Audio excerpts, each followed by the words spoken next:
Book 101 is all about the books that I've read for the last 40 years. And today I have my special guest.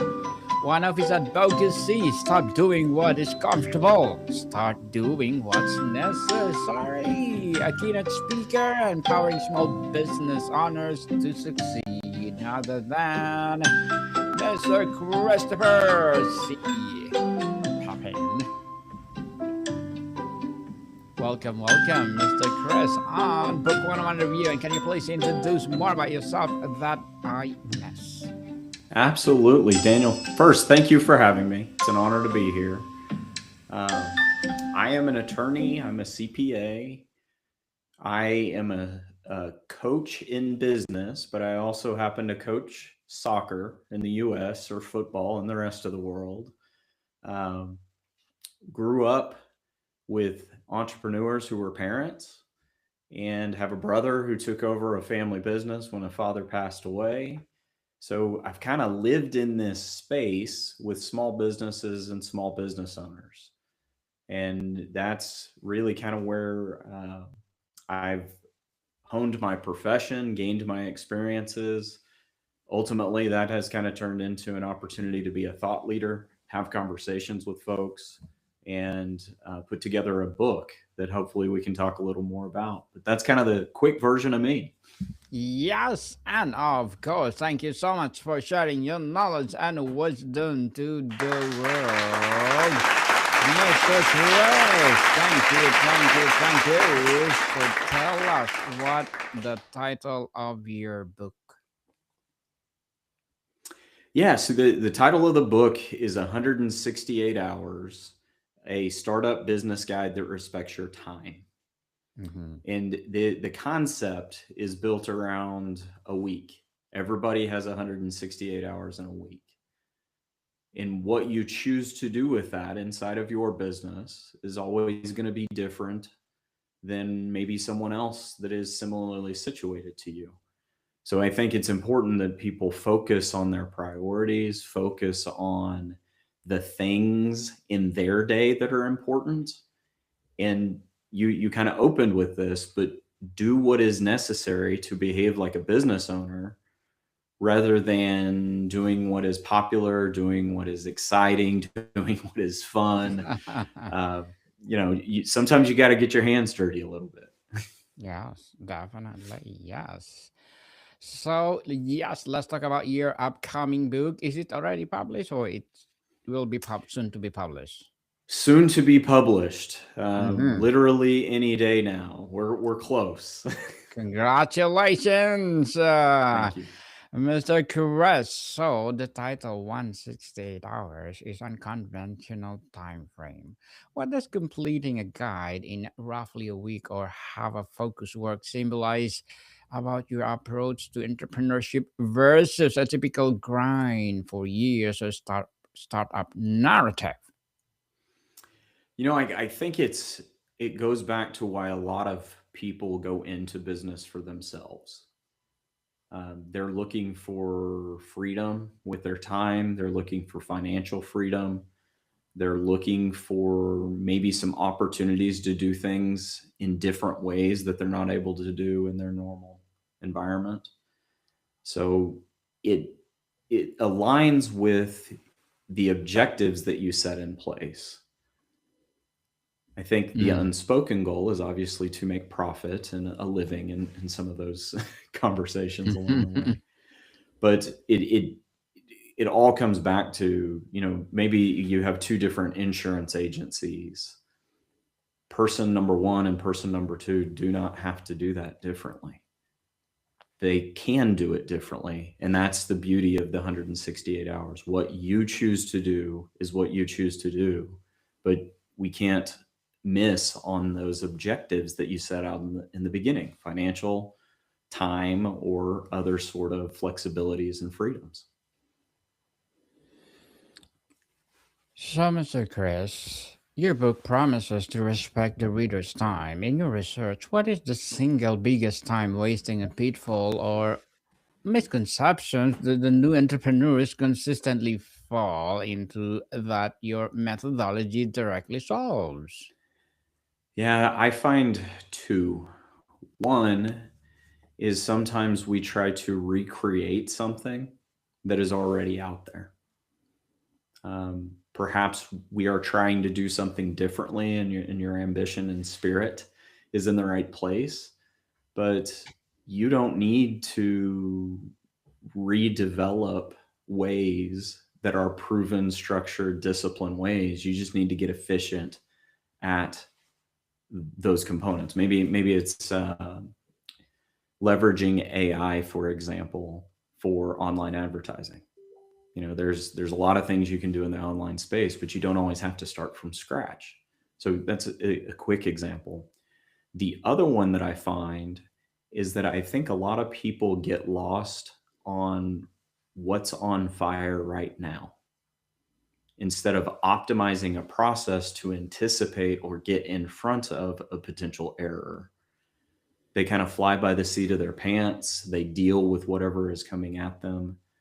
And my fear for folks is that they know what they need to do to make that right, but because we want to go home early on a Thursday and skip Friday, oh, that's just good enough creeps into the equation. And then it turns into, instead of having one day off, we ended up having to put in 2 days of overtime to sacrifice for that one day off because we took shortcuts where we didn't see things through to the end. And I'm not suggesting you can predict every error, but I do think a lot of folks can get in front of certain things just by being a little bit more long sighted in their thought processes. Hmm. So, Mr. Chris, the startup world often glorifies burnout. How does your guide redefine productive work for a founder moving from a simply being a busy to being strategically effective with limited hours? Yeah, I guess this is a great question. I think a lot of people think being busy is a badge of honor. And I would challenge, what are you busy doing? And the focus here is around the value proposition for you, for your family, for your business, for your clients, for your community.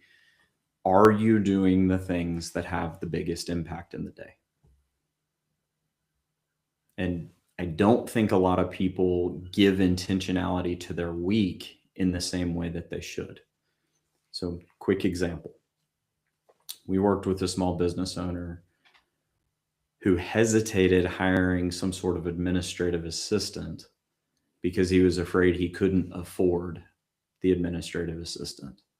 When we did the math and figured out the incremental cost to his business, he was able to bill at a rate of, say, $150 an hour. But because he was doing those tasks, he wasn't able to bill. He wasn't in a billable position. So he was giving up $300 to $500 a day in doing the administrative duties rather than hiring someone who was only going to cost a fraction of that cost.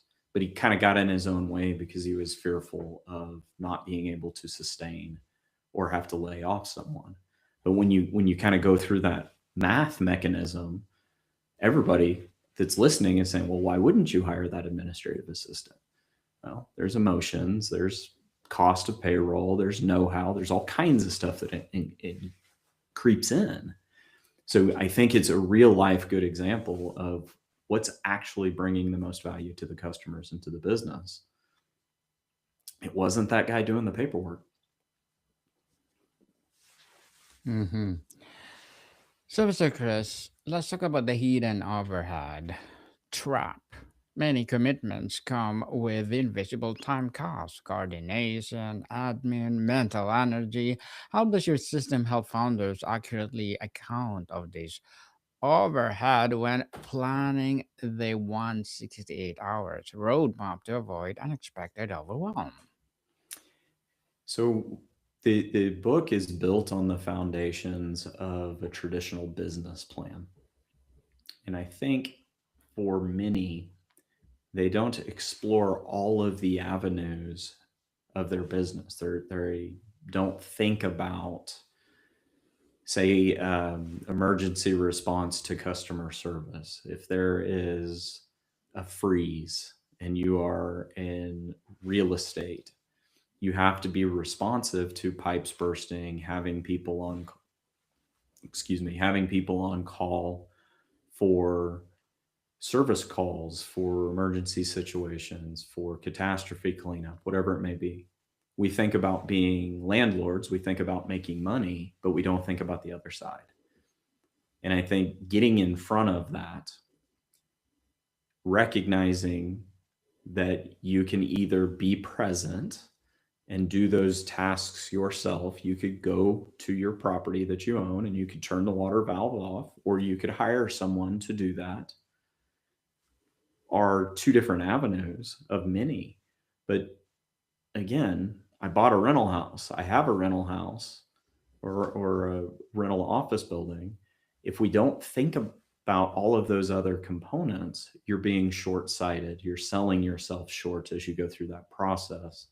So acknowledging them is one piece of the puzzle. Then at least setting up some version of an infrastructure so that if the emergency happens, you at least have a protocol in place to say, I'm out of town. I have my brother who's going to be the stand in to take that phone call and go turn off the emergency water valve rather than let the property flood for 3 days and turn into a bigger catastrophe. So it's subtle and it doesn't seem like much. And I think a lot of people say they acknowledge those things, but they don't necessarily have that infrastructure in place where they've thought it out in advance. This is kind of like that if you lose your kid at the grocery store moment, does everybody know what the plan is just in case you get separated? My mom and dad always used to say, hey, we're going to meet right here just in case we lose each other every single time. I always thought as a kid it was dumb, but it makes a lot of sense as an adult because everybody knows what to do just in case. Just in case. So, for someone with a full time job or other commitment, how do you guide them to realistically find and protect the focus hours needed to make meaningful progress on this startup each week, Yeah, Mr. it's Chris? time. This is tough because you're going to have duties to an existing employer. You're going to have duties to your family. You probably have things to yourself, sleep, rest, nutrition, hydration, all those fun things.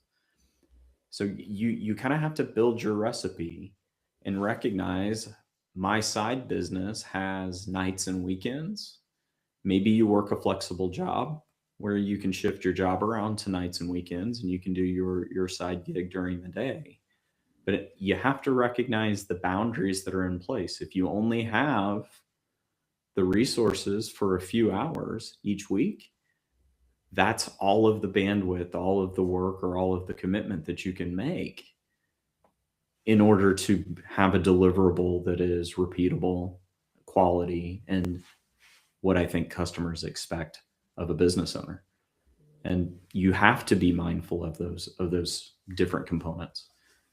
From time to time, you can take PTO and take on a bigger job or something like that. I know lots and lots of civil servants, firefighters that they're on for 2 or 3 days and they're off for 2 or 3 days. So they have a different mix. But I think being mindful and communicating what those limitations are to your customers so that they know what the expectation is important. Let's talk about the leverage and automation, Mr. Christopher. To achieve a meaningful result in 168 hours, you must leverage tools and system. What are the non-negotiable technologies or automation you recommend from day one to free up cognitive bandwidth? Yeah, there's just a baseline of organizational information like your tax ID numbers, your legal documents, uh, financials, record keeping, warranties.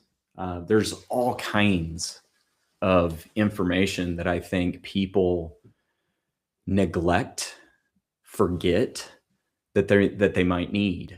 And I just said a whole bunch of administrative stuff, and people are, well, why is that important? Well, if you decide to list yourself on Google, you're going to need to legitimize who you are. There's going to be a verification process. During COVID, there was a lot of relief programs that folks were able to take advantage of. And if you didn't have proper documentation or have a resource to quickly access those files, a lot of people were missing out on those relief programs. So I think number one is creating some sort of digital infrastructure so that you have access to the necessary information that is required to operate your business. Then the second is I think you need some sort of, I'm going to call it a CRM or a customer resource management tool so that you have centralized information in one place.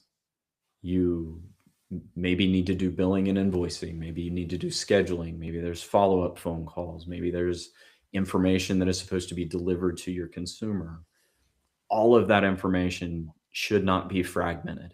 And that's probably the chief thing that I watch a lot of small business owners do is they will take on free tools to kind of keep costs down, but then their information is scattered in a whole bunch of different places and it's not easily ingested by consultants or third parties or even their customers. And I think that makes the process hard. Mr. Chris, as a keynote speaker empowering small business owners to succeed, what are your short-term and long-term goals? So short term is always focused on making sure that I'm helping small businesses and small business owners that are inside of my influence. Maybe they're clients in the law or CPA firm. Maybe there's someone we have a consulting engagement with, or maybe it's an audience that I've been selected to speak to. In all cases, I want to make sure they have actionable, concrete examples of ways that they can advance their business forward. In a long term setting, of course, we're always looking for more relationships. The easiest way to do a lot of that are things like these, where you can sit, do a one to many, whether it's a keynote or a podcast or some sort of recorded webinar. There's a lot of different ways to get in front of people. But in that setting, it's a lot harder to compel action. So in that long-term environment, I'm hopeful that I can reach people, that I can resonate with a genuine level of ability to help others succeed. And obviously, ultimately, either empower them through just thoughts and ideas, or maybe ultimately end up engaging with them in some way, shape, or form to help them execute and work towards their success. Because ultimately, as a consultant, at the end of the day, my success resides on my customer's success. And I want to help people achieve those ambitions and goals that they seek. Mm. Well, good luck to your goals, Mr. Chris, and looking forward for more success. And looking forward for that book. Please do come over and let's talk about again and again so that we can promote it. And what will be your piece of advice for those people out there who want to be like you? I'm going to change your question a little bit, not out of disrespect, but Mm-hmm. it's a mantra that we carry. Um, every business owner and every entrepreneur needs to be themselves. You don't need to be somebody else.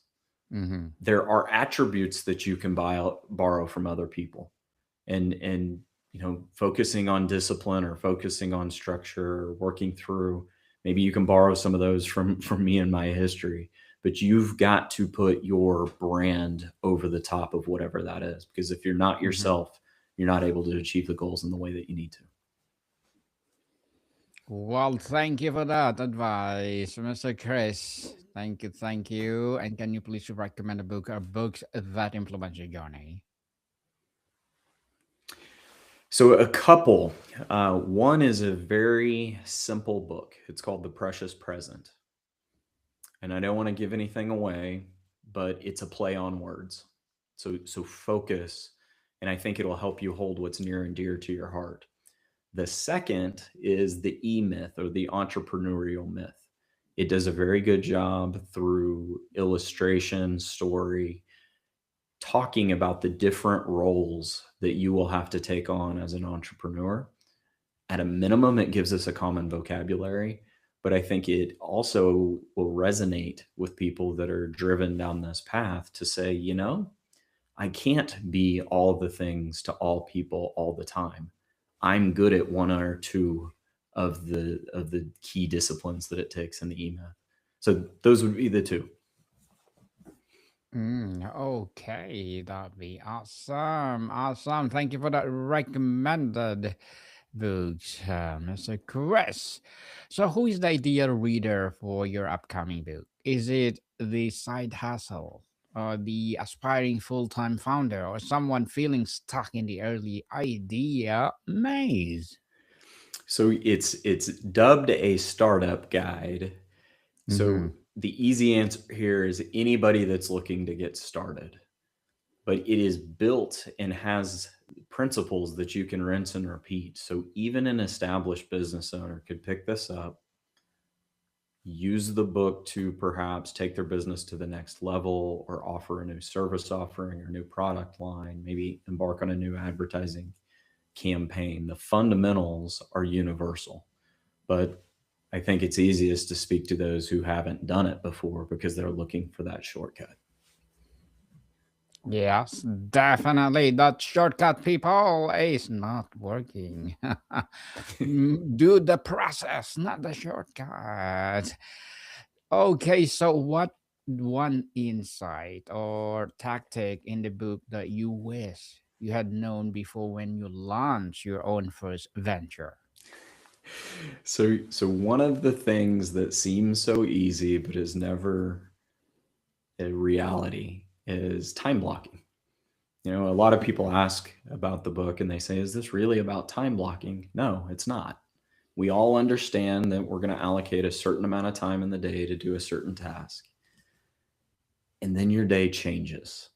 So I wish I'd have had more insight on building Slack, intentional Slack into my day so that I had the ability to pivot swifter instead of saying, I'm going to have to pick that up tomorrow. I could get it done today.